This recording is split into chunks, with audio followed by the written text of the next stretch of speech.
ప్రస్తుతం ఎక్కడ ఎవరి వివాహం జరిగినా కూడా అందుకు సంబంధించిన ఏదో ఒక వీడియో సోషల్ మీడియాలో వైరల్ అవడం సర్వసాధారణమైపోయింది. వధూవరుల ఎంట్రీ దగ్గర నుంచి వీడ్కోలు కార్యక్రమం వరకు ఏదో ఒక సంఘటన వీడియో రూపంలో నెట్టింట వైరల్ అవుతుంది. వీటిలో వధూవరుల మధ్య చోటు చేసుకునే సరదా సంఘటనలు నెటిజన్లను విపరీతంగా ఆకట్టుకుంటూ ఉంటాయి. తాజాగా ఇలాంటి వీడియో ఒకటి నెట్టింట చెక్కలు కొడుతోంది. ఓ వివాహ కార్యక్రమంలో ఉంగరం కోసం వధూవరుల మధ్య పోటాపోటీ నెలకొంది.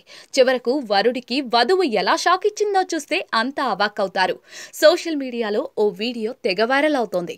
ఓ వివాహ కార్యక్రమంలో వేదికపై వధూవరులకు పాలలో ఉంగరం తీసే పోటీ నిర్వహించారు.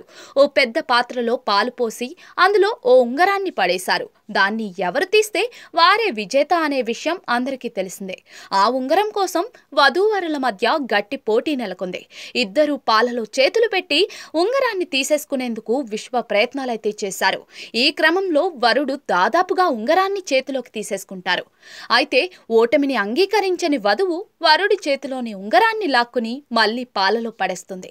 ఆ తర్వాత అతడి కంటే ముందే అందులో చేయి పెట్టి ఉంగరాన్ని చేతిలోకి తీసుకుంటుంది. ఇలా తన తెలివితో ఉంగరాన్ని చేజిక్కించుకుని అంతా అవాక్కయ్యేలా చేసింది. కాగా ఈ ఘటనకు సంబంధించిన వీడియో ప్రస్తుతం సోషల్ మీడియాలో తెగ వైరల్ అవుతోంది. దీనిపై నెటిజన్లు వివిధ రకాలుగా స్పందిస్తూ ఉన్నారు. ఈ వధువు టాలెంట్ మామూలుగా లేదుగా అంటూ కొందరు, వరుడికి షాక్ ఇచ్చిన వధువు అంటూ మరికొందరు వివిధ రకాల ఎమోజీలతో ఇంకొందరు కామెంట్లు చేస్తున్నారు.